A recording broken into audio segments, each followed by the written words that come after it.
Download करें जनमत Haryana app. सब कुछ अगर ठीक चलता रहा तो हम जल्दी स्कूल खोलने का निर्णय लेंगे। और अब हमारे स्कूल जो पहले हमने 9वीं से 12वीं शुरू किए थे वो ठीक से चले, और उसके बाद फिर 6ठी से 8वीं तक के जो स्कूल थे वो ठीक से चले, और उसके बाद फिर 4थी और 5वीं हमने शुरू की थी वो भी बिल्कुल ठीक से चले, कहीं कोई किसी के प्रकार की कोई दिक्कत हमें नहीं आई। तो अभी हम 20 सितंबर से हम शुरू करने जा रहे हैं, और 20 सितंबर से हम पहली से लेकर और 3वीं तक के जो बच्चे हैं उनके कक्षाएं उनकी शुरू करने जा रहे हैं।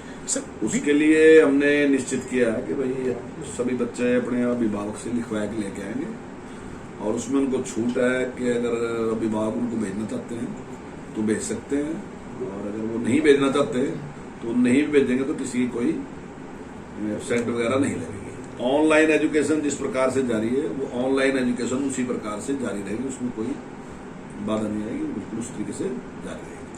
सर 20 सितंबर से जो स्कूल खोले जाएंगे उसमें कोविड गाइडलाइन का किस तरह से फॉलोअप किया जाएगा, और दूसरा पेरेंट की सहमति अगर होगी तभी बच्चे स्कूल आएंगे, क्या मतलब कंडीशंस क्या रहेंगी सर इसमें? हाँ, निश्चित तौर से वो जैसे पहले भी हमने किया था, वो उसके लिए उन्हें अपने पेरेंट्स से लिखवा के लेके आना पड़ेगा बच्चों को, या ये समझ लो कि पेरेंट्स लिख के दे के जाएगा, अगर वो छोटे बच्चे हैं अगर वो लिख के दे के जाएंगे तो निश्चित तौर से मतलब ऐसा हमने प्रावधान किया कि वो लिख के दे के जाए और उसको बच्चे को भेज सकते हैं उसकी। और कोविड के बारे में जो नियम पहले से थे वही नियम उसी प्रकार से जारी रहेंगे, चाहे वो फिजिकल डिस्टेंस की बात है कि बच्चों की दूरी जो है वो एक क्लासरूम में कहीं भी 20 से ज्यादा बच्चे नहीं बैठेंगे, जहाँ उनका टेम्परेचर चेक करने की बात है वो उसी प्रकार से चेक होगा, और भी जो है चाहे सैनिटाइज की बात है उसके लिए हमने राशि भी सब स्कूलों को दे रखी है, वो राशि भी।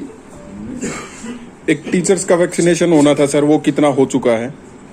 टीचर का वैक्सीनेशन का हमारा पूरा प्रयास है और हम उसमें लगे हुए हैं। 70% जो हमारे टीचर हैं वो वैक्सीनेट हो चुके हैं। सर जो 4थी से 5वीं और 6ठी से 8वीं और 9वीं से 12वीं के जो स्कूल चल रहे हैं उसकी हाजिरी प्रतिशत क्या है सर, अभी कुछ आंकड़ा है सर? अगर हम औसत लगाएं तो वो लगभग 70% के आसपास बैठती है, लेकिन कुछ जिले हमारे ऐसे हैं जहां अभी कम बच्चे रहे, जैसे करनाल, मेवात और पलवल, यहाँ हमारे 30 और 40% बच्चे, 30 से 40% तक बच्चे रहे, लेकिन अगर सारा टोटल करें तो 70% बच्चे हैं हमारे जी।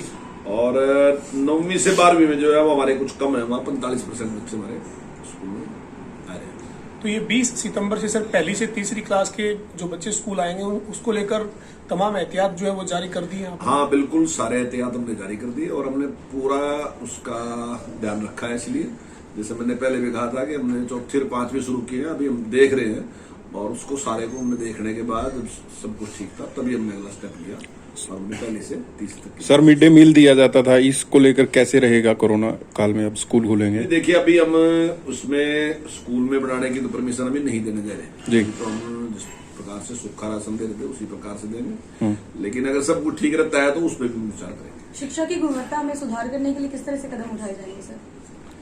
देखिए शिक्षा के सुधार में जिस प्रकार का प्रयास हमने पहले भी किया, और जो नए स्कूल भी खोले, चाहे कॉलेज खोलने की बात भी है और कॉलेज भी खोल रहे हैं, और स्कूल भी जिस प्रकार से मॉडर्न संस्कृत स्कूल हमने खोले हैं उसमें भी हमने किया है, और आगे टीचर रखने की बात भी, जो टीचरों की कमी है उसका भी हमारा पूरा प्रयास है कि दूर करें।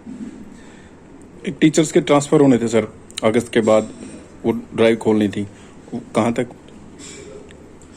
क्यों जल्दी उस पर हम निर्णय लेंगे और जल्दी उसको भी शुरू करेंगे। सर ये जो कोविड प्रोटोकॉल जो है वो आप कह रहे हैं कि फॉलो होगा, लेकिन आपने समीक्षा की होगी सर, अभी जो स्कूल चल रहे हैं 6ठी से 12वीं तक के, या 4थी 5वीं भी उसमें शामिल है, कहीं इस तरह का कोई मामला तो नहीं आया सर स्कूल खोले जाने के बाद, कोई जो चिंता बढ़ाने वाला हो कोई किसी स्कूल? दो जगह इस प्रकार यही थी, शुरुआत में आए थे 2 जगह, और 3 बच्चे वहां थे, उसके बाद कोई भी इस प्रकार की कोई घटना कहीं नहीं है, बिल्कुल स्मूथली सारी। अभिभावकों से क्या अपील है सर? 20 सितंबर से स्कूल जो पहली से तीसरी क्लास के बिल्कुल छोटे बच्चों को खोल दिए गए, आपकी क्या अपील है अभिभावकों से, और शिक्षकों को क्या कहेंगे सर?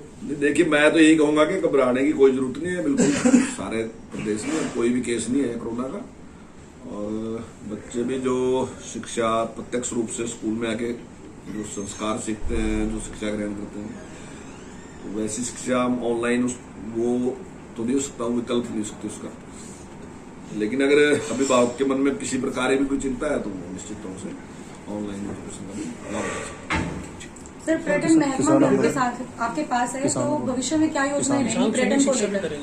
कि कोरोना की वजह से पूरी दुनिया में पर्यटन को बहुत ही धक्का लगा। जी हमारे देश में भी लगा, हमारे प्रदेश में भी लगा, लेकिन अब हमारा पूरा प्रयास है कि हम उसको